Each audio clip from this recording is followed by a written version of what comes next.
La crisis económica de México de 1994 fue una crisis iniciada en México, provocada por la falta de reservas internacionales, causando la devaluación del peso mexicano durante los primeros días de la presidencia de Ernesto Zedillo. A esta crisis se le denominó efecto tequila. En México se le conoce como error de diciembre. La crisis que sufrió México fue causada en gran medida por el Tratado de Libre Comercio que entró el 1 de enero de 1994.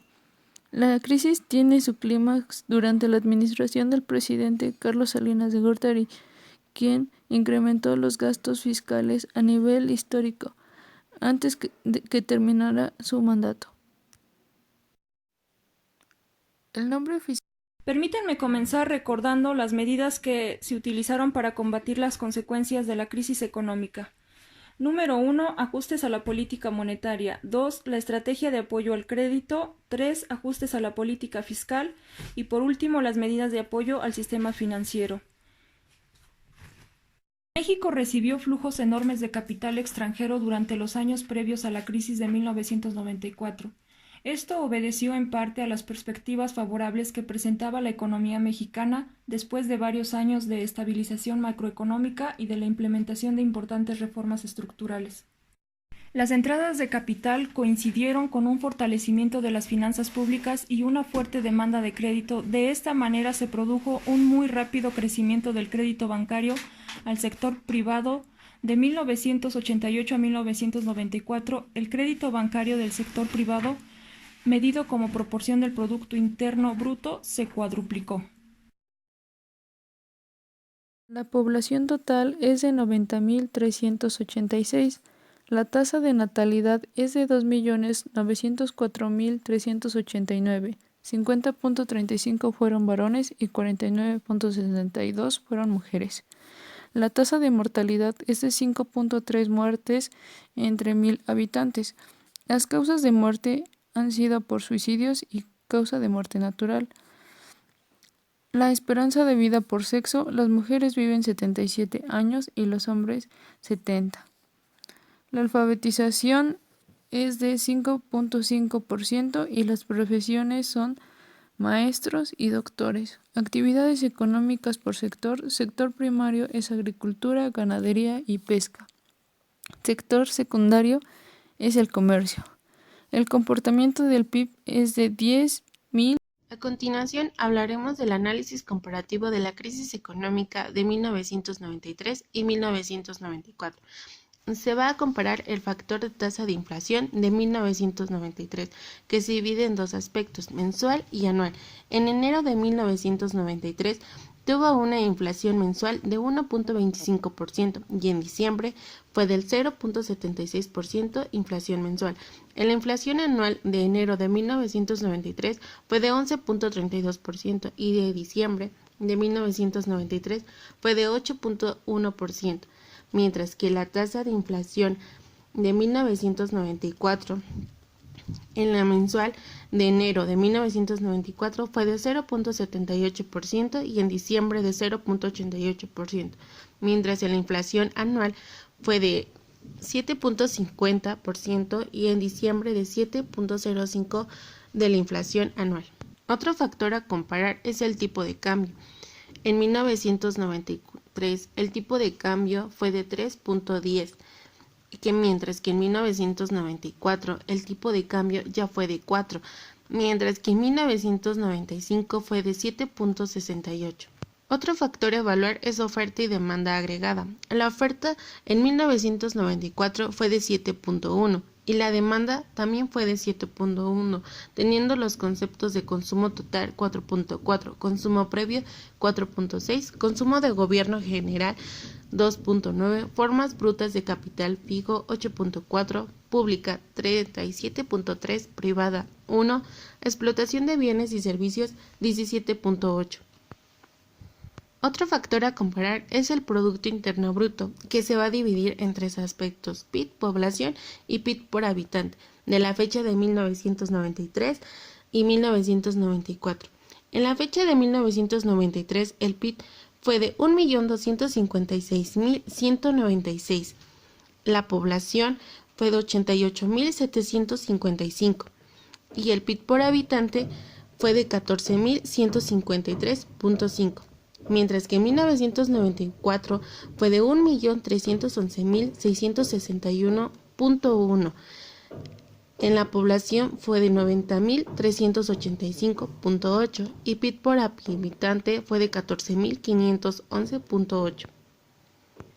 Otro factor son los índices del precio al consumidor de la fecha 1993 y 1994, que se basa en enero fue del 25.0.5 y en diciembre de la misma fecha fue del 26.72, sacando un promedio total de 25.90 de todo el año. En la fecha de 1994, en enero fue de 26.93 y en diciembre de 26.61, sacando un promedio de todo el año de 27.70. Otro factor a evaluar es la del personal ocupado remunerado por sector actividad de 1993, que tuvo un total de 27.468. Dividido en dos categorías, industria y servicios. En industria tenemos un total de 14.796 y en servicio un total de 7.725. Del año de 1994 fue un total de 28.166. En industria teniendo un total así de 15.282 y en servicio teniendo un total de 7.970. Agregando así una fecha adicional de 1995, teniendo un total de 27.349, en industria un total de 15.169 y en servicios de 7.914. Otro factor a comparar es la tasa de desempleo abierto, que está dividido por hombres y mujeres. Del año de 1993, un total fue de 3.4.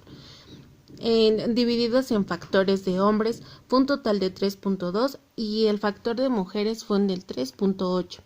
En 1994 el total fue de 3.6, con el factor de hombres 3.5 y el factor de mujeres 3.8, teniendo una comparación adicional de 1995 con un total de 6.3, el de hombres 6.1 y el de mujeres 6.5. Otro factor es el PIB por persona ocupada, de la comparación de 1993, 1994 y 1995, teniendo un total de 1993 de 45.734, en 1994 de 46.569 y en 1995 de 45.005. Otro factor a comparar es el déficit público y el gasto neto. En 1993 el gasto neto devengado fue de 22.8% y en 1994 fue del 23%, mientras que el déficit público de 1993 fue de 0.6 y en 1994 del 0.4. Por último, la comparación del balance comercial de 1993 de la tasa cobertura fue el del 76.81% y del balance comercial PIB fue del menos 3.11%. En 1994 de la tasa de cobertura fue de 74.26% y balance comercial PIB fue del menos 4%. En 1995 fue del 106.87 la tasa de cobertura y el balance comercial del PIB fue de 1.49%. Y con esto concluimos la comparación de factores de las fechas 1993 y 1900. Parecen fuertemente vinculados a características políticas centrales del gobierno de Salinas, pero también que la falta de resoluciones de conflictos, de demandas políticas y de saneamiento del apartado del Estado se conjugaron con la desprotección social de un amplísimo sector del pueblo mexicano para desencadenar los conflictos políticos sociales de 1994 que tendrían tanta importancia en el desencadenamiento de la crisis. Otros analistas económicos sugirieron a una política fiscal austera para reducir el déficit en la cuenta corriente. La misma podría incluir la disminución de gastos para limitar la demanda interna y las importaciones, así como para aliviar la presión sobre el peso. El gobierno pudo haber compensado la reducción en el ahorro privado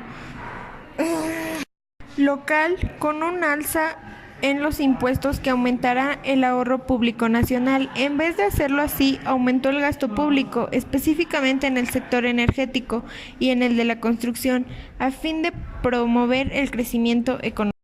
Los factores económicos implicados en la crisis. A mediados de 1994, México se encontraba en una fase de expansión de su ciclo económico. No obstante, era evidente que el déficit en la cuenta corriente y el de la balanza de pagos superarían los de 1993, sobre todo si el gobierno no tomaba medidas para reducir el consumo. De hecho, algunos analistas económicos sugirieron al gobierno devaluar la moneda, puesto que México experimentaba una pérdida en la competitividad por la sobrevaluación del peso. Sin embargo, el gobierno no habría de tomar ninguna medida que pudiera poner en riesgo la candidatura de Ernesto Zedillo, con apenas 3 meses en la contienda. Los factores políticos durante la crisis. El estudio de las causas profundas de la crisis mexicana no puede quedar completo sin considerar a los factores políticos que provocaron los desequilibrios económicos y los eventos políticos sociales y delincuenciales que impresionaron a los inversionistas. La responsabilidad principal del gobierno de Salinas en la generación de la crisis fue el carácter genéricamente neoliberal de las reformas que emprendió, como la apertura extrema, las privatizaciones o la desregularización de los mercados. Sin embargo, ello no permite comprender las razones por las cuales el efecto tequila solo terminó arrastrando a un país de América Latina, afectó poco al resto y ni siquiera tocó a Chile. Las políticas económicas neoliberales seguidas por México y en el sexenio pasado tuvieron efectivamente que ver con las condiciones que surgieron a la crisis, especialmente el tratamiento de la inversión de cartera o la falta de política industriales activa. La relación entre las políticas del gobierno de Salinas y la gestación y desencadenamiento de la crisis no parece haber estado tanto en su orientación neoliberal general, sino a la combinación específica de medidas neoliberales. Sintetizando los diversos aspectos considerados, podría decirse que los principales determinantes económicos de la crisis aparecen fuertemente vinculados a Las consecuencias del denominado efecto tequila fueron varias, desde aspectos económicos como la quiebra de empresas que lucían sólidas y confiables, hasta aspectos sociales como el suicidio de empresarios nacionales. En esta presentación se habla de las principales consecuencias económicas, que son las siguientes. Frente a la devaluación abrupta del peso mexicano, las operaciones internacionales de compra en dólares fueron imposibles de pagar. Por consiguiente, las importaciones quedaron casi nulas y los procesos de transformación que se realizaban con materia prima traída de exterior se detuvieron. 2. Las empresas que tenían deudas en el mercado internacional tuvieron que declararse en quiebra debido a la imposibilidad de hacer frente a sus obligaciones en dólares. Por lo tanto, el desempleo se incrementó. Cerca de 5 millones de personas perdieron sus trabajos y el poder adquisitivo de las personas que lo conservaron disminuyó significativamente. Esto se detuvo a las operaciones de compra y venta en el mercado disminuyeron su dinamismo. 3. La deuda externa aumentó en una cifra de 173.400 millones de dólares. 4. El salario mínimo en México era de $3 por 8 horas de trabajo, mientras que en Estados Unidos era de $4 por cada hora de trabajo. En 1995 el PIB disminuyó un 6%. 6. Durante esta crisis, la percepción que tuvieron los agentes económicos sobre países emergentes con una situación de similitud creó un efecto de contagio que se esparció por otras áreas económicas, siendo una de las más afectadas en Argentina. Permítanme comenzar recordando las medidas que se utilizaron para combatir las consecuencias de la crisis económica. Número 1. Ajustes a la política monetaria. 2. La estrategia de apoyo al crédito. 3. Ajustes a la política fiscal. Y por último, las medidas de apoyo al sistema financiero. México recibió flujos enormes de capital extranjero durante los años previos a la crisis de 1994. Esto obedeció en parte a las perspectivas favorables que presentaba la economía mexicana después de varios años de estabilización macroeconómica y de la implementación de importantes reformas estructurales. Las entradas de capital coincidieron con un fortalecimiento de las finanzas públicas y una fuerte demanda de crédito. De esta manera se produjo un muy rápido crecimiento del crédito bancario al sector privado. De 1988 a 1994, el crédito bancario del sector privado, medido como proporción del Producto Interno Bruto, se cuadruplicó.